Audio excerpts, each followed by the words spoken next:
یقیناً کھوٹے کھرے کو واضح کر دیتی ہیں. اور آج صبح میں پڑھ رہی تھی کہ کس طرح سے جب لوگ حدیث کا علم حاصل کیا کرتے تھے تو یہ بات مشہور ہو گئی تھی کہ جو بھی حدیث کا علم حاصل کرے گا اللہ تعالیٰ اسے مال سے بے نیاز کر دے گا. یعنی مالی طور پر بے نیاز کوئی کیسے ہو جاتا ہے؟ یوں ہی تھوڑی ہوتا ہے. بندہ تو مال کے پیچھے بھاگتا ہے نا، مال سے محبت کرتا ہے، مال کی محبت دل سے نکلتی نہیں آسانی سے. لیکن نبی صلی اللہ علیہ وسلم کی محبت کی وجہ سے اور اللہ تعالیٰ کی خوشی کے لیے جب کوئی سنت کی پیروی کرنا چاہتا ہے، حدیث کا علم حاصل کرتا ہے، تو ظاہر ہے کہ حدیث کا علم سیکھنے کے لیے لوگوں کو دور دراز کے سفر کرنے پڑتے تھے اور حدیث کے علم سے محبت کی وجہ سے صدقہ کرتے تھے. مال پاس نہیں رہتا تھا اور پاس نہیں رکھتے تھے. جیسے شیخ عبد القادر جیلانی کے بارے میں ہمیں یہ ملتا ہے کہ حدیث کے علم کو سیکھنے کے لیے انہوں نے جو تگ و دو کی، انہوں نے جو محنت کی، ان کی محنت اتنی شدید تھی جس کی وجہ سے اللہ تعالیٰ نے انہیں مالی طور پر یعنی مفلوق الحال کر دیا. ایک وقت ایسا آیا تھا کہ وہ کہتے ہیں کہ میں سبزیاں اور پھل یا ان میں سے جو کھانے کی چیزیں ہوتی تھی جب لوگ پھینک دیتے تھے تو ان میں سے کچھ نہ کچھ چن کے کھا لیتا تھا، کیونکہ میرے پاس اتنا سرمایہ نہیں تھا کہ میں خود خرید کے کھا سکتا. اور پھر یہ کہ میں جب ایک روز ایسا ہوا کہ میں بھوک سے بہت زیادہ بیتاب ہوا تو میں نے کوشش کی کہ کسی طرح سے مجھے کوئی ایسا کام کرنے کا موقع مل جائے جس کی وجہ سے میں پیٹ میں کچھ ڈالنے کے قابل ہو جاؤں اور اس کے بعد یعنی میں اور زیادہ محنت کر سکوں اور زیادہ توجہ کے ساتھ سیکھنے کے قابل ہو جاؤں. تو کہتے ہیں کہ میں جہاں جاتا، جس مقام پر بھی پہنچتا، مجھ سے پہلے یا فقیر پہنچ جاتے یا کوئی اور لینے کے لیے پہنچ جاتا، اور ہر جگہ سے میں عزت نفس کی وجہ سے بھی پیچھے ہٹ جاتا کہ میں ان فقراء کی طرح جو کھانے پینے کی چیزوں پر جھپٹتے ہیں میں ان کی طرح نہ ہو جاؤں. پھر ایک وقت ایسا آیا کہ میں بالکل بھوک سے جب نڈھال ہو گیا تو میں مسجد میں چلا گیا تو میں نے دیکھا کہ ایک شخص آیا اور اس نے وہ کھانا لے کر آیا تھا. تو وہ جب لقمہ منہ کی طرف لے جاتا، بھوک سے میں بیتاب تھا تو میرا منہ خود بخود کھل جاتا، یعنی اس قدر زیادہ مجھے تکلیف تھی. تو میں نے اللہ تعالیٰ سے دعا کی اور میں نے کہا کہ میں اس جانب توجہ نہیں کروں گا. تو اتنے میں اس شخص نے کہا کہ آپ میرے ساتھ کھانا کھا لو. میں نے جب آگے بڑھ کے کھانے کی خواہش دیکھی اپنے من کے اندر تو میں نے کہا نہیں، آپ بسم اللہ کریں، اللہ تعالیٰ آپ کو بہت برکت دے. کہتے ہیں انہوں نے 2-3 دفعہ جب مجھے کہا تو میں نے تھوڑا سا کھا لیا اور اس کے بعد میں نے ہاتھ اٹھا لیا. یہ اور اس جیسے اور حالات جب آپ دیکھتے ہیں تو آپ کو پتہ چلتا ہے کہ علم کے حصول کے لیے لوگوں نے کیسی کیسی مشقتیں برداشت کی، کیسے کیسے مراحل سے گزرے اور کس طریقے سے انہوں نے اس قیمتی علم کو سیکھا. جب انسان محروم ہوتا ہے، جب انسان کے پاس مال نہیں ہوتا تو اس کی اصل فطرت سامنے آ جاتی ہے. پھر پتہ چلتا ہے کہ اب وہ کتنی محنت کرنے کے لیے تیار ہے. اس طرح سے اللہ تعالی علم حاصل کرنے والوں کو خالص کرتے رہتے ہیں.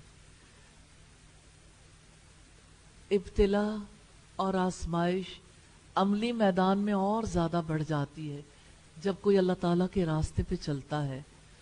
جب کوئی اللہ تعالیٰ کے راستے پہ چلتے ہوئے تھکنے لگتا ہے، ہارنے لگتا ہے، تو اللہ تعالیٰ کس طرح سے اس کی ڈھارس بندھاتے ہیں اور پھر وہ مختلف آزمائشوں سے گزر کر کتنا کھرا ہو جاتا ہے. آپ جانتے ہیں سونے کو پگھلایا جاتا ہے نا تو اس کا میل کچیل الگ ہو جاتا ہے. دھاتیں پگھلائی جاتی ہیں تو پگھلنے کی وجہ سے کھوٹ الگ ہوتا ہے اور خالص دھات الگ ہو جاتی ہے. یہی حال انسانوں کا ہے. انسانوں کے اوپر بھی جب آزمائش آتی ہے تو آزمائش انسانوں کی اصل فطرت سامنے لے آتی ہے اور اللہ والے آزمائش سے گزر کر اور زیادہ اللہ تعالیٰ کے قریب ہو جاتے ہیں. ہمیں بہت زیادہ دیکھنے کی ضرورت ہے ان لوگوں کے حالات کو جو ہم سے پہلے گزر چکے، کیونکہ یہ حالات ہمیں بہت نفع دیتے ہیں. رب العزت نے فرمایا قَالَ إِنِّي جَاعِلُكَ لِلنَّاسِ إِمَامًا، اللہ تعالیٰ نے فرمایا یقیناً میں تمہیں سب لوگوں کے لیے امام بنانے والا ہوں. اللہ تعالیٰ نے ابراہیم علیہ السلام کی کوششوں کی قدر کی اور انہیں امام بنانے کی خوشخبری دی. سیدنا ابراہیم علیہ السلام کو جو فضیلت نصیب ہوئی، جو درجات ملے، اس کا فیصلہ تب ہوا جب وہ سختیوں سے گزر گئے، جب وہ آزمائشوں میں کامیاب ہو گئے، جب وہ اللہ تعالیٰ کے فرما بردار ثابت ہوئے. جانتے ہیں اس سے کیا سبق ملتا ہے؟ بہت بڑا لیسن ہے. دیکھیں، ایک ہوتی ہے انسان کی تمنائیں، خواہشات. کتنے ہی لوگ ہیں جو خواہش رکھتے ہیں اللہ تعالیٰ کی کتاب کا علم حاصل کر لیں. کتنے لوگ ہیں جو جنت کا راستہ اختیار کرنا چاہتے ہیں لیکن عملی طور پر کچھ کرنے کے لیے تیار نہیں ہوتے. کوئی یہ سمجھتا ہے کہ میرے گھر کو ابھی میری زیادہ ضرورت ہے، کوئی یہ سمجھتا ہے دور کا سفر کرنا ہے تو سفر کرنے کے لیے مال لگانا پڑے گا، کوئی یہ سمجھتا ہے اتنا وقت کیسے نکالوں. اب آپ دیکھیں آزمائش تو بہت بڑی ہے. اگر آپ اپنے زندگی کے حوالے سے دیکھیں تو اللہ تعالیٰ نے آپ کو 3 بڑی آزمائشوں میں کامیاب کیا ہے. الحمدللہ کہ آپ نے اپنا وقت لگانے میں کامیاب ہو گئے. یہ اللہ تعالیٰ کی توفیق سے جتنا شکر ادا کریں گے نا اتنا زیادہ اللہ تعالیٰ آپ کو اور توفیق دے گا. آپ اللہ تعالیٰ کے کلام کا علم حاصل کرنے کے لیے مال لگانے میں کامیاب ہو گئے، آپ اللہ تعالیٰ کے دین کا علم حاصل کرنے کے لیے وقت لگانے میں، صلاحیت لگانے میں کامیاب ہو گئے، اور پھر یہ کہ دن کے یہ 6 گھنٹے تو اپنی جگہ پر ہیں، اس کے علاوہ جو علم کے تقاضے ہیں ان کو پورا کرنے کے لیے بھی تیار ہو گئے. اس پر اللہ تعالیٰ کا شکر ادا کرنے کی ضرورت. کین یو امیجن ایک سٹی میں پاکستان کی کتنی بڑی تعداد رہتی ہے آپ کی عمر کی بچیوں اور خواتین کی. ان سب میں سے اللہ تعالیٰ نے آپ کو بھی آزمایا ہے. آپ نے بھی اچانک ڈیسیژن نہیں کیا، آپ کو بھی ڈیسیژن کرتے ہوئے وقت لگا، لیکن اس کی مہربانی ہے کہ آپ اس مرحلے سے نکل آئے اور آپ وقت لگانے کے لیے تیار ہوئے. اب آپ جتنا اللہ تعالیٰ کا اس پہ شکر ادا کریں گے، سجدہ شکر بھی کریں اور اللہ تعالیٰ سے اور زیادہ محنت کرنے کی، علم کو پختہ کرنے کی، اس پر عمل کرنے کی اور اللہ تعالیٰ کے کلام کو لوگوں تک پہنچانے کی توفیق طلب کریں. یہ توفیق بھی اسی کی جانب سے. اور آپ جانتے ہیں نفع مند علم اور عمل صالح کی توفیق ہی کو تو ہدایت کہتے ہیں. شکر اللہ تعالیٰ کی ذات کا جس نے زندگی کا وقت لگانے کا موقع عنایت فرمایا. حقیقت یہ ہے کہ قربانی کی قیمت پر کسی مقصد کو اختیار کرنے والا ہی مقصد کے راستے میں سب سے آگے ہوتا. آپ آگے بھی جا سکتے ہیں، درمیان میں بھی رہ سکتے ہیں، سب سے پیچھے بھی. جو جتنی قربانی دے گا نا، وقت کی قربانی، اور وقت لگائے گا، محنت کرے گا، جتنی زیادہ قربانی دیں گے اتنا زیادہ آپ لوگوں کو لیڈ کرنے کی پوزیشن میں آ جائیں گے، سب سے آگے نکل جائیں گے انشاءاللہ تعالی. سیدنا ابراہیم علیہ السلام تمام آزمائشوں میں پورے اترے تو آپ کو اللہ تعالیٰ کی طرف سے یہ انعام ملا کہ اللہ تعالیٰ نے سیدنا ابراہیم علیہ السلام کو سب کا امام بنا دیا. پھر ابراہیم علیہ السلام کیا کرتے تھے؟ دیکھیں ایک دعا ہے سورہ الفرقان میں، اور یہ دعا آپ بھی کرتے ہوں گے، ربنا ہب لنا من ازواجنا وذریاتنا قرۃ اعین وجعلنا للمتقین اماما۔ آپ کو سمجھ آ رہی ہے نا؟ اس میں جو آخری بات ہے نا کہ ہمیں متقیوں کا امام بنا دے، یہ امامت، یہ لیڈرشپ جس کے لیے آپ دعائیں کرتے ہیں، اس کے کچھ تقاضے ہیں، اس کے لیے کچھ کرنا پڑتا ہے۔ میں آپ سے سوال کرنا چاہتی ہوں، اس لیڈرشپ کے لیے کرنا کیا ہے؟ کرنے والے کام کیا ہے؟ ابراہیم علیہ السلام کی زندگی سے دیکھتے ہیں، جب اللہ تعالیٰ نے انہیں امام بنایا انہوں نے کیا کیا؟ اور یہ کتنا خوبصورت طریقہ ہے کہ ہم اللہ تعالیٰ کے کلام سے اس چیز کو سیکھیں، ہر اس چیز کو جس کا تذکرہ اس نے اپنی کتاب میں کیا یا جسے اس نے اپنے نبی کے ذریعے سے سکھایا۔ کوئی سوال جو ذہن میں پیدا ہوتا ہے اس کے بارے میں آپ اپنی اوپینین دے سکتے ہیں، لیکن آپ دیکھیے جس کا جواب آلریڈی موجود ہو اور رب العزت نے دیا ہو، وہ جواب ہمارے لیے زیادہ مفید ہے یا دل کے اندر اٹھنے والی بات؟ کیا کہتے ہیں آپ؟ اللہ تعالیٰ سب سے بڑا دانا ہے، تو اسی کی بات کو دیکھنا چاہیے۔ تو اللہ تعالیٰ نے ابراہیم علیہ السلام کو امام بنایا، وہ اللہ تعالیٰ کے پیغام کو لوگوں تک پہنچاتے تھے، اللہ تعالیٰ کی بڑائی بیان کرتے تھے، بھلائی کے کاموں میں سب سے آگے تھے، وہ لوگوں کے محبوب قائد تھے۔ اللہ رب العزت نے فرمایا آپ کو لوگوں کا امام، لوگوں کا لیڈر، ورلڈ لیڈر بناؤں گا، لوگوں کی رہنمائی کا فریضہ انجام دو گے آپ، لوگ آپ کے طریقہ زندگی کی پیروی کریں گے، آپ کو اجر عظیم بھی ملے گا اور لوگوں میں بھی ہمیشہ آپ کی مدح و ثنا کا سلسلہ جاری رہے گا۔ اب آپ دیکھیے کہ آپ بھی اللہ تعالیٰ سے دعا کرتے ہیں کہ یا اللہ متقیوں کا امام بنا دے، تو امامت کے فرائض کیا ہیں؟ لوگوں کی رہنمائی کرنا۔ لیڈر لوگوں کو گائیڈ کرتا ہے نا، اور گائیڈ کیسے کریں گے؟ آپ بھی لوگوں کو اللہ تعالیٰ کا کلام سکھائیں گے انشاءاللہ تعالی، اور لیڈر لوگوں کی بھلائی کے کام کرتا ہے جس سے انسانوں کو نفع پہنچے، اور لیڈر لوگوں کی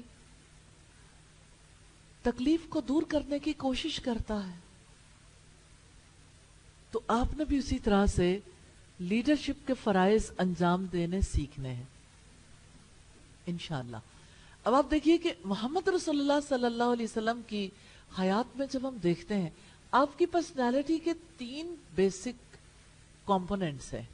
اگر ہم یہ دیکھنا چاہیں کہ آپ کی شخصیت کیسی تھی، یعنی اس میں آگے بے شمار ڈیٹیلز ہیں، لیکن بنیادی طور پر اگر ہم اس کو یوں دیکھنا چاہیں کہ آپ کی شخصیت کی کور میں کیا تھا، بیسیکلی آپ کی شخصیت کی بنیادی چیز، جیسے کسی ایٹم کے اندر نیوکلیس ہوتا ہے نا، اور اس کے ارد گرد جو آربٹس ہوتے ہیں اس میں الیکٹرانز موو کرتے ہیں۔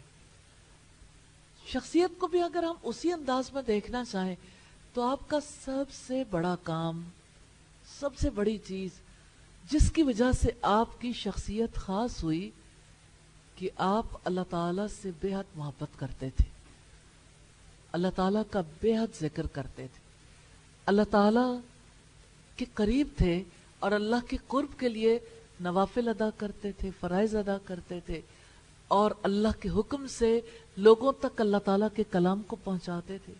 یعنی نبی صلی اللہ علیہ وسلم کی حیات سے جو بھی دیکھنا چاہے، سب سے بنیادی چیز، اگر آپ اپنی شخصیت میں تبدیلی لانا چاہتے ہیں، آپ چاہتے ہیں کہ آپ ایک مضبوط شخصیت کے مالک ہو جائیں، آپ کی شخصیت ایسی ہو جائے کہ اللہ تعالیٰ کو آپ پسند آ جائیں، تو سب سے پہلی چیز تعلق باللہ ہے۔ یہی رسول اللہ کی حیات میں سب سے زیادہ نمایاں تھا۔ اور دوسری چیز آپ کا اسوہ حسنہ، آپ کی زندگی کو اللہ تعالیٰ نے سب کے لیے نمونہ بنا دیا، اس میں آپ کا اخلاق بھی آتا ہے، آپ کے معاملات بھی آتے ہیں، آپ کے تعلقات بھی، آپ کی زندگی کی ہر جہت، انفرادی اور اجتماعی زندگی کی. اور تیسری چیز جو آپ کی پرسنالٹی کا بہت امپورٹنٹ فیچر ہے، اور ریلی یہ بڑی گہری بات ہے، اور اگر آپ یہ دیکھنا چاہیں کہ آپ نے کس طرح سے لوگوں کو اللہ تعالیٰ کا پیغام پہنچایا، تو آپ لوگوں کی خوشیوں اور غموں میں شریک ہوتے تھے، آپ خدمت خلق کے کام کرتے تھے، آپ مخلوق کی بھلائی کے کام کرتے تھے. سیدہ خدیجہ کی وہ بات تو آپ کو یاد ہوگی، جب نبی صلی اللہ علیہ وسلم پہلی وحی کے بعد گھر آئے تھے اور آپ نے تھوڑی دیر آرام کے بعد سیدہ خدیجہ سے کہا تھا لقد خشیت علی نفسی، مجھے میری جان کا ڈر ہے. تو سیدہ خدیجہ نے کہا تھا کلا واللہ ما یخزیک اللہ ابدا، اللہ کی قسم اللہ تعالیٰ آپ کو کبھی رسوا نہیں کرے گا. انک لتصل الرحم، بہت بڑا سبق ہے. امامت کے لیے کیسی خصوصیات چاہیے؟ بے شک آپ تو صلہ رحمی کرتے ہیں، رشتوں کو جوڑتے ہیں، آپ مہمان نوازی کرتے ہیں. مہمان نوازی بہت بڑی خصوصیت ہے، کیونکہ لوگ اسی طرح قریب آتے ہیں نا. پھر سیدہ خدیجہ نے کہا کہ آپ درماندوں کو کما کر دیتے ہیں، آپ ان کے لیے کماتے ہیں جو محروم لوگ ہیں. دنیا میں لوگ کس لیے کماتے ہیں؟ لوگ کماتے ہیں تاکہ اپنے گھر والوں کو سپورٹ کریں، لوگ کماتے ہیں تاکہ زیادہ فیسلٹیز کو انجوائے کر سکیں، من پسند زندگی بسر کرنے کے قابل ہو جائے. اور محمد رسول اللہ صلی اللہ علیہ وسلم کماتے تھے تاکہ محروموں کی خدمت کر سکیں.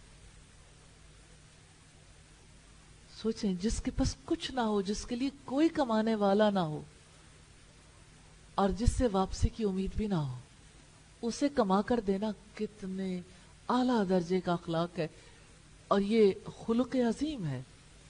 اللہ رب العزت نے اسی لیے تو نبوت کے آغاز ہی میں گواہی دی تھی وَإِنَّكَ لَعَلَىٰ خُلُقٍ عَظِيمٍ، بے شک آپ اخلاق کے عظیم مرتبے پر فائز ہیں.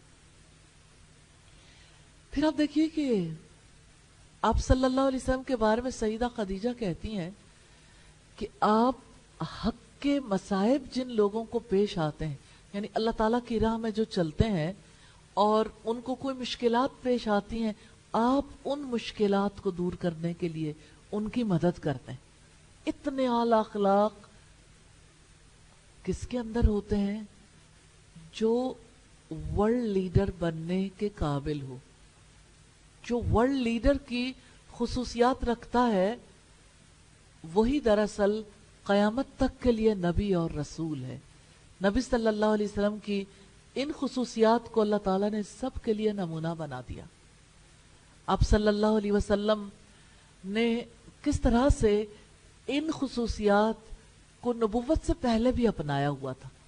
خدمت خلق، لوگوں کی بھلائی کے کام کرنا. انبیاء کی خصوصیات جہاں جہاں ملتی ہیں تو اللہ تعالیٰ فرماتے ہیں بے شک وہ بھلائی کے کاموں میں بھاگ دوڑ کرتے تھے. اب سوچیں، ایک مائنڈ سیٹ ہے پوری دنیا کا، صرف کمائی کے لیے بھاگ دوڑ کرنی ہے. ایجوکیشن کمائی کے لیے، اور دنیا میں جو وقت ملا ہے، عمر کمائی کے لیے، صلاحیت کمائی کے لیے. کمائی ضروریات سے زیادہ خواہشات پوری کرنے کے لیے. تو زندگی کس کے لیے ہو گئی؟ خواہشات کے لیے. دیکھیں، ایک ہی زندگی ہے، اس کے بارے میں ڈیسیژن کرنا ہے. ابراہیم علیہ السلام نے بھی ڈیسیژن کیا تھا، یہ ڈیسیژن آپ کو بھی کرنا ہے. اگر آپ کیڑے مکوڑوں کی طرح زندگی بسر کرنا چاہتے ہیں تو پھر خواہشات کا راستہ ہے. اور اگر آپ اعلیٰ درجے کی زندگی بسر کرنا چاہتے ہیں، سپر لائف، اگر آپ سپر ہیومن بینگز کی طرح رہنا چاہتے ہیں، تو سپر ہیومن کی خصوصیات ہیں جو نبی صلی اللہ علیہ وسلم میں بدرجہ اتم پائی جاتی تھی۔ سپر ہیومن کی خصوصیات کیا ہیں؟ سب سے پہلی خصوصیت صلہ رحمی، رشتے کی حفاظت کرنا۔ وہ رشتہ اللہ تعالیٰ کا ہے، وہ رشتہ محمد رسول اللہ صلی اللہ علیہ وسلم سے ہے، وہ رشتہ اپنے دین سے ہے۔ یہی 3 سوال تو قبر میں ہونے ہیں۔ یا وہ رشتہ کسی بھی بنیاد پر ہے، یعنی جس گھرانے میں پیدا ہوئے، جہاں بیاہ کے گئے، یا جہاں بچوں کو بیاہا، یہی رشتوں کی قسمیں ہوتی ہیں نا۔ خونی رشتے ہیں، یا سسرالی رشتے ہیں، یا پھر سمدھیوں سے جو تعلقات ہوتے ہیں۔ رشتوں کو جوڑنا اتنی بڑی نیکی ہے کہ حضرت خدیجہ نے قسم کھا کر کہا تھا کہ اللہ تعالیٰ آپ کو کبھی رسوا نہیں کرے گا۔ یہ سپر ہیومن کی خصوصیات ہیں۔ دوسری خصوصیت مہمان نوازی ہے۔ آگے بڑھ کے دیکھیں انبیاء کیسے مہمان نوازی کرتے تھے۔ فرشتے حضرت ابراہیم علیہ السلام کے پاس آئے تو وہ ان کے لیے بنا ہوا بچڑا لے آئے۔ جانتے نہیں تھے فرشتے ہیں، اجنبیوں کے لیے پورا بچڑا ہی بھون کے لے آئے۔ اعلیٰ اخلاق، کسی کو دیکھنا چاہیں تو اس کی مہمان نوازی میں دیکھیں۔ لفظ قیمتی ہوتے ہیں، لفظوں میں جو بات کہی گئی ہوتی ہے نا، اس کی قدر و قیمت کی وجہ سے۔ اور جو بات ہمارے رب نے ہمیں بتائی، جو ہمارے رسول نے بتائی، وہ عمل کے لیے ہے۔ آپ لوگوں میں سے کتنے لوگ ہیں جو اعلیٰ درجے کی سوچ سیکھنا چاہتے ہیں اور اعلیٰ درجے کی زندگی بسر کرنا چاہتے ہیں؟ تو وہ جو آپ بچپن میں پڑھا کرتے تھے، ہو میرا کام غریبوں کی حمایت کرنا، ذرا اونچی آواز میں پڑھیں۔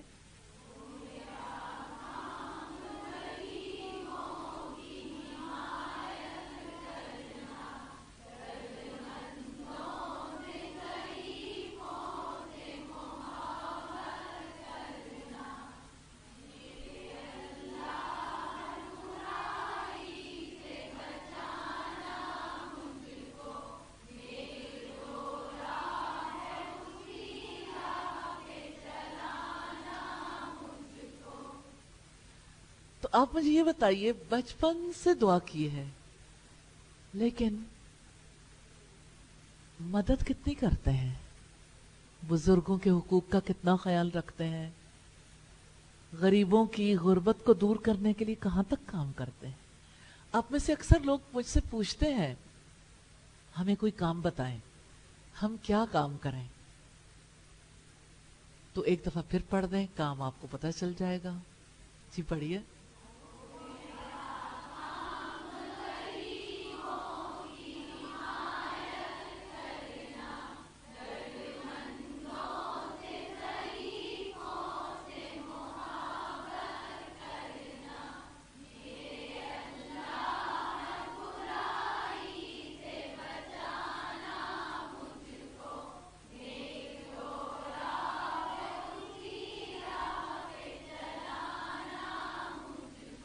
اب مجھے یہ بتائیے کہ برائی سے انسان کب بچتا ہے اور نیک راستے پہ کب چلتا ہے؟ جب وہ درد مندوں کی خدمت کرتا ہے، اور جب اس کا دل پگھلتا ہے، جب اس کے سینے میں پتھر نہیں ہوتا، جب اس کے دل کے اندر نرمی آتی، جب وہ کسی دکھی کو دیکھ کر دکھی ہو جاتا، جب وہ آگے بڑھ کے خدمت کرنا چاہتا ہے۔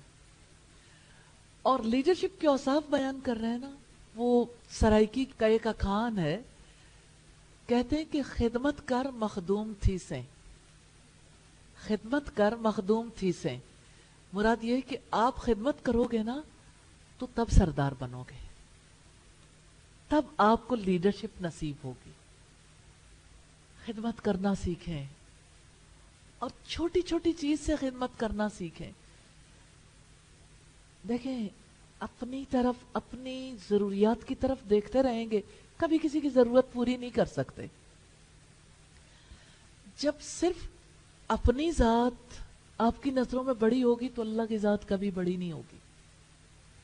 تو آپ اللہ اکبر کہنا چاہتے ہیں نا، تو غریبوں کی طرف دیکھنا شروع کرتے ہیں، ان کی خدمت، ان سے محبت. نبی صلی اللہ علیہ وسلم دعا کرتے تھے، اللہ مجھے مسکنت کی حالت میں زندہ رکھنا، مجھے مسکینوں کی محبت عطا کرنا. تو یہ چھوٹی بات نہیں ہے، بندے کو زندگی گزرنے کے بعد سمجھ آتی ہے کہ زندگی کی تبدیلی، نیک راہ پہ چلنا خدمت کے بغیر ممکن نہیں ہوتا.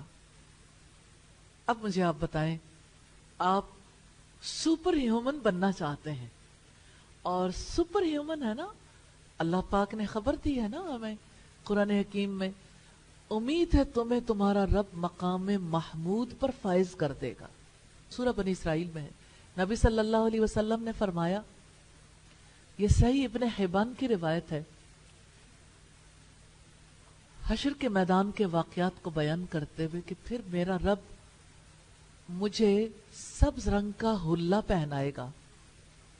وہ کتنا خوبصورت گرین کلر ہوگا، نو ون کین امیجن. لیکن ایک یعنی اس کی خوبصورتی کو ہم شاید کسی حد تک امیجن کر سکیں، اور جو امیجن نہیں کرتا اس کے لیے محض گرین کلر ایک گرین لفظ کے سوا کچھ نہیں رہ جاتا، جس کے ساتھ اس کا کوئی تعلق نہیں ہوتا. پھر مجھے مقام محمود پر فائز کیا جائے گا. جیسے وکٹری سٹینڈ ہوتا ہے نا، کہ سب انسانوں سے اوپر نبی صلی اللہ علیہ وسلم کو جگہ دی جائے گی، اور سب انسانوں کی زبانوں پر میری تعریف جاری ہو جائے گی. اللہم صلی علی محمد وعلی آل محمد کما صلیت علی ابراہیم وعلی آل ابراہیم انک حمید مجید. اللہم بارک علی محمد وعلی آل محمد کما بارکت علی ابراہیم وعلی آل ابراہیم انک حمید مجید. الحمدللہ. تو آپ سوچئے کہ ہماری زندگی میں یہ جو گھٹیا پن ہے نا، ساری برائیاں گھٹیا ہوتی ہیں. گھٹیا پن تبھی دور ہو سکتا ہے جب ہم نبی صلی اللہ علیہ وسلم کی سنت پر عمل کرنا شروع کر دیں. جتنا جتنا اس میں ایکسیلنس اچیو کریں گے، اتنا ہی گھٹیا پن ہمارے اندر سے رخصت ہو جائے گا، اور جتنا سنت سے دور ہوں گے اتنا ہی ہم گھٹیا ہو جائیں گے. لیڈرشپ کے بارے میں دیکھ رہے ہیں، اللہ پاک نے فرمایا کہ میں آپ کو دنیا کے لوگوں کا امام بناؤں گا. تو ابراہیم علیہ السلام نے اپنی اولاد کے بارے میں درخواست کر دی، اور انہیں جواب دیا گیا، اور بڑی خوبصورت آیت ہے، سیکھنے والی ہے. ابراہیم علیہ السلام نے فرمایا، قال ومن ذریتی، انہوں نے کہا اور میری اولاد میں سے بھی. اولاد سے انسان کو محبت ہوتی ہے، اور انسان اپنی اولاد کے لیے بھلائی چاہتا ہے. ابراہیم علیہ السلام خوش ہو گئے کہ مجھے اللہ تعالیٰ دنیا والوں کا امام بنانے والے ہیں. تو سب سے پہلے اپنی اولاد کے لیے تمنا کی کہ میری اولاد کو بھی بڑے درجات ملے، وہ بھی اعلیٰ مقام تک پہنچیں، اور یہ دعا بھی کی کہ اولاد میں اللہ تعالیٰ کی طرف ہدایت پانے والوں کی کثرت ہو. تو رب العزت نے ابراہیم علیہ السلام کے ذریعے سے واضح کیا ہے، ہر انسان کے اندر فطری طلب ہوتی ہے کہ اپنی اولاد کو وہ اعلیٰ مقام پر دیکھے، اور ہر انسان یہ چاہتا ہے کہ اس کا سلسلہ اس کی اولاد کے ذریعے جاری رہے. اسی فطری جذبے کے تحت ابراہیم علیہ السلام نے بھی سوال کیا تھا کہ اولاد میں بھی اصلاح کا سلسلہ جاری رہے. قال اللہ ینال عہد الظالمین اللہ تعالیٰ نے فرمایا میرا عہد ظالموں کو نہیں پہنچتا. سیدنا ابراہیم علیہ السلام نے دعا کی تو اللہ تعالیٰ نے فرمایا کہ ظالم دین میں امامت کے مقام تک نہیں پہنچے گا. بات بڑی اہم ہے، بات بہت گہری ہے. کوئی ظلم کرنے والا دین میں امامت کے مقام تک نہیں پہنچے گا. سوال یہ پیدا ہوتا ہے ظالم کون ہے؟ تو قرآن ہمیں یہ بتاتا ہے ان الشرک لظلم عظیم، بے شک شرک سب سے بڑا ظلم ہے، عظیم ظلم ہے. تو سیدنا ابراہیم علیہ السلام کو جواب دیا گیا کہ جو ظلم کرے گا تو ظلم اس مقام کے منافی ہے. یاد رکھیے گا دنیا میں کوئی بھی امامت کی خواہش رکھنے والا ظلم کے ساتھ امامت کے فرائض انجام نہیں دے سکتا، کیونکہ ظلم اس مقام کے منافی ہے. اس سے ثابت ہوتا ہے کہ امامت کا، لیڈرشپ کا، قیادت کا حق ان لوگوں کا ہے جو اپنے شعور سے، جو اپنے عمل سے، جو اپنے ایمان سے اپنے آپ کو قیادت کا مستحق ثابت کریں. قرآن حکیم میں مختلف جگہوں پر ظلم کو واضح کیا گیا ہے. اللہ تعالیٰ کی حدود سے نکل جانے والے ظالم ہیں، اللہ کے قانون کے مطابق فیصلہ نہ کرنے والے ظالم ہیں، اللہ تعالیٰ کے گھروں میں اس کے نام کی یاد سے روکنے اور ان کو ویران کرنے کی کوشش کرنے والے ظالم ہیں، اللہ تعالیٰ کی طرف سے آنے والی گواہی کو چھپانے والے ظالم ہیں، رب کی نصیحت سے منہ پھیرنے والے ظالم ہیں. تو اللہ تعالیٰ فرماتے ہیں ظالم کو میرا یہ عہد نہیں پہنچے گا. تو اس کا مطلب یہ ہے کہ امامت کی خصوصیات کے ساتھ ظلم کو کوئی مناسبت نہیں ہے. تو یہ خصوصیات ہے امامت کی خصوصیات سے اپوزٹ. نارملی دنیا کے لوگوں کی روش کیا ہوتی ہے؟ پہلی روش کیا ہوتی ہے؟ اللہ تعالیٰ کی حد کی پرواہ نہیں کرتے، نکل جاتے ہیں. ایسے شخص کو جو ایمان لے آیا اور اللہ تعالیٰ کی حد سے نکل گیا اسے کیا کہتے ہیں؟ ہینڈ ریز کریں، کون بتائے گا؟ جی بیٹا آپ بتائیے. فاسق. فاسق کہتے ہیں. اللہ تعالیٰ کی حد سے نکل جانے والے کو فاسق کہتے ہیں. دیکھیں دنیا میں عدالتیں ہیں، اگر عدالت میں اللہ کے قانون کے مطابق کو فیصلہ نہیں کرتا تو وہ ظالم ہے. جو شرک کرتا ہے وہ ظالم ہے، جو اللہ کے گھروں میں اس کے نام کی یاد سے روکتا ہے وہ ظالم ہے، اور جو اللہ کے گھروں کو ویران کرنے کی کوشش کرتا ہے وہ ظالم ہے، اور جو گواہی چھپاتا ہے وہ ظالم ہے. اور کیا آپ کے گھر میں ایسے لوگ پائے جاتے ہیں جو اللہ تعالیٰ کی نصیحت سے، اس کے کلام سے منہ پھیرتے ہوں، سننا نہ چاہتے ہوں، جو اس کے لیے وقت لگانا نہ چاہتے ہوں، نصیحت سے منہ پھیرنے والے ظالم ہیں؟ تو ظلم کے ساتھ امامت کا کوئی تعلق نہیں ہے. پھر فرمایا وَإِذْ جَعَلْنَا الْبَيْتَ مَثَابَةً لِلنَّاسِ وَأَمْنًا وَاتَّخِذُوا مِن مَّقَامِ إِبْرَاهِيمَ مُصَلًّى وَأَعِدْنَا إِلَىٰ إِبْرَاهِيمَ وَإِسْمَاعِيلَ أَن طَهِّرَ بَيْتِيَ لِلطَّائِفِينَ وَالْعَاكِفِينَ وَالرُّكَّعِ السُّجُودِ. اور جب ہم نے بیت اللہ کو لوگوں کے لیے لوٹ کر آنے کی جگہ اور سراسر امن بنایا، اور تم مقام ابراہیم کو نماز پڑھنے کی جگہ بناؤ، اور ہم نے ابراہیم اور اسماعیل کو تاکیدی حکم دیا کہ آپ دونوں میرے گھر کو طواف کرنے والوں اور اعتکاف کرنے والوں اور رکوع اور سجدہ کرنے والوں کے لیے پاک صاف رکھو. گھر بنانے والے کا تذکرہ تھا، گھر تعمیر کرنے والے کا. اب گھر کا تذکرہ آ گیا. اگر ابراہیم علیہ السلام ورلڈ لیڈر تھے، امام تھے، تو ان کی امامت میں کتنا بڑا دخل اس گھر کا تھا. انہوں نے گھر تعمیر کیا،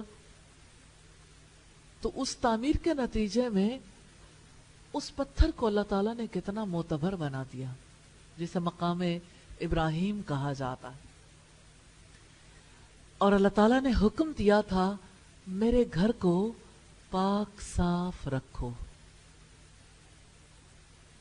مانوی اعتبار سے بھی شرک سے پاک رکھو، اور عملی اعتبار سے بھی کہ اس میں کسی قسم کی گندگی نہ پھیلے. شرک کے لیے 360 بت کعبے کے اندر رکھے ہوئے تھے. نبی صلی اللہ علیہ وسلم نے اسے 13 مکی سالوں میں پاک نہیں کیا تھا، اس پوزیشن میں نہیں تھے. پھر جب آپ مدینہ تشریف لے گئے 8 برس مزید گزر گئے. پھر جب مکہ فتح ہوا تب آپ صلی اللہ علیہ وسلم نے اس گھر کو تمام بتوں سے پاک کیا تھا. رب العزت نے توجہ دلائی ہے اس گھر کی طرف، وَإِذْ جَعَلْنَا الْبَيْتَ مَثَابَةً لِلنَّاسِ وَأَمْنًا، اور جب ہم نے بیت اللہ کو لوگوں کے لیے لوٹ کر آنے کی جگہ اور سراسر امن بنایا. 2 خصوصیات ہیں، دونوں پہ غور کریں تو بندے کا دل کھل اٹھتا ہے. کعبہ ایسی جگہ ہے جہاں جانے والا بھی آنسو بہاتا ہے اور لوٹ کر آنے والا بھی آنسو بہاتا ہے، کیونکہ ہر وہ شخص جو کعبہ پہنچتا ہے وہ دوبارہ وہاں ضرور جانا چاہتا ہے، اور جو نہیں گیا وہاں جانے کا اشتیاق بھی رکھتا ہے. میں بیت اللہ کے بارے میں بات کرنے کے ساتھ ایک اور چیز کی طرف بھی توجہ دلاؤں گی. کیا آپ جانتے ہیں نبی صلی اللہ علیہ وسلم نے فرمایا ایک سوکھی پتلی ٹانگوں والا حبشی بیت اللہ کو گرا دے گا. کعبۃ اللہ زمین پر نہیں رہے گا، بیت اللہ کو گرا دے گا. یہ قرب قیامت کی نشانیوں میں سے ایک نشانی. پھر آپ عمرہ کہاں کرنے جائیں گے؟ حج کہاں کرنے جائیں گے؟ اتنی تیزی سے آنے والی چینجز تو انڈیکیٹ کر رہی ہیں کچھ ہونے والا ہے، کچھ ہونے والا ہے. آپ اللہ تعالیٰ سے دعا کر لیں یا اللہ اسباب پیدا کر دے، اور آپ ایک بے شک کسی کے پاس کم ہے یا زیادہ. آپ کو یاد ہے ابراہیم علیہ السلام کے لیے جو آگ نمرود نے بھڑکائی تھی، اس کو بجھانے کے لیے چڑیا اپنی چونچ میں پانی بھر کر لائی تھی. کیا آپ جانتے ہیں؟ تو آپ مجھے یہ بتائیے کہ چڑیا کی چونچ کے پانی سے کیا وہ آگ بجھ جانی تھی؟ جذبہ ہے. چڑیا معتبر ہو گئی، اور نبی صلی اللہ علیہ وسلم نے چھپکلی کے بارے میں کہا، چھپکلی کہ اس نے ابراہیم علیہ السلام کی آگ کو بھڑکانے کے لیے پھونکے ماری تھی. چھپکلی قابل نفرت ہے، اس کا عمل قابل نفرت ہے، اور اس کے مقابلے میں چڑیا کا عمل قابل تقلید ہے. تو چاہے چڑیا کی چونچ کی طرح آپ مال جمع کریں، بہت کم، لیکن آج سے آپ اپنے حج، اپنے عمرے کے لیے چاہے 5 روپیز ہو، چاہے 10 روپیز ہو، آپ کچھ نہ کچھ اماؤنٹ، کوئی ایسا باکس بنا لیں، کوئی ایسی چیز بنا لیں گھر میں جس میں آپ روزانہ سچے جذبے کے ساتھ اماؤنٹ ضرور ڈالیں، اور برکت تو اللہ تعالیٰ نے دینی ہے. ارادہ کر لیں. بہت پچھتائیں گے اگر یہ واقعہ ہماری زندگی میں پیش آ گیا. اب میں اللہ تعالیٰ کے گھر کے حوالے سے 2 باتیں واضح کرنا چاہتی ہوں کہ اللہ تعالیٰ نے بیت اللہ کو لوگوں کے لیے لوٹنے کی جگہ بنا دیا. یہ بیت اللہ کی بہت بڑی فضیلت ہے. کیونکہ وہاں جانے والوں کا بار بار جانے والوں کا بھی دل نہیں بھرتا۔ اللہ تعالیٰ نے دوسری خصوصیت بتائی، اس حرمت والے گھر کو اللہ تعالیٰ نے امن کی جگہ بنا دیا۔ بلد امین مکہ، ساری سرزمین ایسی ہے جس کو اللہ تعالیٰ نے حرمت والا بنایا، اور مسجد حرام کو خاص طور پہ۔ تب دیکھیے کہ وہاں کوئی جنگلی جانور بھی مار نہیں سکتا، کسی قسم کی نباتات جمادات کو نقصان نہیں پہنچا سکتا، کسی کے باپ کا قاتل اس کی رینج میں ہو وہ اسے نقصان پہنچا سکتا ہو، قتل کر سکتا ہو۔ امن والا گھر ہے، امن والا مقام ہے، وہاں پہ کوئی کسی کو قتل نہیں کر سکتا۔ اسلام سے پہلے بھی یہ گھر حرمت والا تھا، اسلام آنے کے بعد بھی اس کی حرمت میں، اس کے شرف میں اضافہ ہوا۔ ہاں یہ بات ضرور ذہن میں رکھیے گا کہ جب مکہ فتح ہوا تھا، رسول اللہ نے ایک قطرہ خون بہائے بغیر مکہ فتح کیا تھا۔ اس بلد امین میں آپ صلی اللہ علیہ وسلم کے لیے کچھ گھڑیوں کے لیے یہ اجازت اٹھا لی تھی کہ اب آپ اس میں کسی کے بارے میں جو کرنا چاہتے ہو کر لو، ورنہ بلد امین کی یہ حرمت ابراہیم علیہ السلام کے دور سے قائم ہے۔ سیدنا ابن عباس کہتے ہیں کہ مومن کے دل میں زیارت خانہ کعبہ کی خواہش ہر دم کروٹیں لیتی رہتی ہے، ایک زیارت کر کے گھروں کو آتے ہیں، پھر خواہش بیدار ہو جاتی ہے، اور اس گھر کا ظاہر امن میں ہوتا ہے۔ دور جاہلیت میں آدمی اپنے باپ یا بھائی کے قاتل کو کعبہ کے سامنے پاتا تو اسے کچھ نہیں کہتا تھا، یہ سب ابراہیم علیہ السلام کی دعا کی برکت اور اس کا نتیجہ ہے۔ تو کعبہ ایسی جگہ پر ہے جہاں دشمن کا خوف نہیں رہتا، بیت اللہ میں کوئی اسلحہ لے کر نہیں جا سکتا۔ سیدنا ابراہیم علیہ السلام نے دعا مانگی تھی، ربنا انی اسکنت من ذریتی بواد غیر ذی زرع عند بیتک المحرم ربنا لیقیموا الصلاة فاجعل افئدة من الناس تہوی الیہم وارزقہم من الثمرات لعلہم یشکرون۔ اے ہمارے رب، یقیناً میں نے اپنی کچھ اولاد کو تیرے حرمت والے گھر کے پاس اس وادی میں آباد کیا ہے جو کھیتی والی نہیں ہے، اے ہمارے رب، تاکہ وہ نماز قائم کریں، سو کچھ لوگوں کے دل ان کی طرف مائل کر دیں، اور آپ انہیں پھلوں کا رزق دیں تاکہ وہ شکر ادا کریں۔ یہ سورہ ابراہیم کی آیت نمبر 37 ہے۔ دعا قبول ہوئی، جب تک بیت اللہ باقی رہے گا اس کا اثر بھی باقی رہے گا۔ کہ آپ جانتے ہیں دعائیں صدیوں تک اثر کرتی ہیں، نسلوں تک اثر انداز ہوتی ہیں۔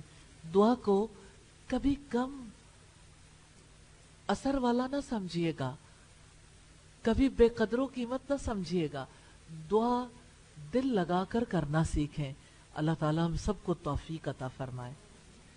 اسی طرح سے سورہ العنکبوت کی آیت نمبر 67 میں فرمایا، اور کیا انہوں نے نہیں دیکھا انا جعلنا حرما آمنا ویتخطف الناس من حولہم، کہ یقیناً ہم نے حرم کو پرامن بنایا حالانکہ لوگ ان کے ارد گرد سے اچک لیے جاتے ہیں۔ اسی طرح رب العزت نے فرمایا سورہ القصص کی آیت نمبر 57 میں، اور کیا ہم نے انہیں ایک پرامن حرم میں جگہ نہیں دی جس کی طرف ہماری جناب سے رزق کے طور پر ہر قسم کے پھل کھینچ کر لائے جاتے ہیں۔ سیدنا ابن عباس نے بیان کیا، رسول اللہ صلی اللہ علیہ وسلم نے فتح مکہ کے موقع پر فرمایا تھا، اللہ تعالیٰ نے اس شہر مکہ کو حرمت والا بنایا، یعنی عزت دی ہے، پس اس کے درختوں کے کانٹے تک بھی کاٹے نہیں جا سکتے، یہاں کے شکار بھی ہنکائے نہیں جا سکتے، اور ان کے علاوہ جو اعلان کر کے مالک تک پہنچانے کا ارادہ رکھتے ہوں، کوئی شخص یہاں کی گری پڑی چیز بھی اٹھا نہیں سکتا۔ صحیح بخاری کی روایت ہے 1587 نمبر پر۔ سیدنا ابن عباس فرماتے ہیں، اگر لوگ اللہ تعالیٰ کے گھر کا حج چھوڑ دیں تو اللہ تعالیٰ آسمان کو زمین پر پٹخ دے گا کہ اس گھر کا حج اس قدر ضروری ہے. جب اللہ تعالیٰ کا گھر ہے تو اس کا حج، اس کا طواف ہمیشہ جاری رہنا چاہیے. پھر فرمایا وَاتَّخِذُوا مِن مَّقَامِ إِبْرَاهِيمَ مُصَلًّى، اور مقام ابراہیم کو نماز پڑھنے کی جگہ بناؤ. مقام ابراہیم سے مراد وہ پتھر ہے جس پر سیدنا ابراہیم علیہ السلام نے کھڑے ہو کر کعبہ کی تعمیر کی تھی. اس پتھر پر سیدنا ابراہیم علیہ السلام کے قدموں کے نشانات ہیں. آپ نے وہ پتھر دیکھا ہے؟ ضرور دیکھیے. جنہوں نے وہاں جانے کا موقع نہیں ملا اس کو پکچر میں بھی دیکھیں گے تو آپ کو قدموں کے نشان نظر آئیں گے. اس پتھر کو ایک شیشے اور پیتل کے جنگلے میں محفوظ کر دیا گیا ہے.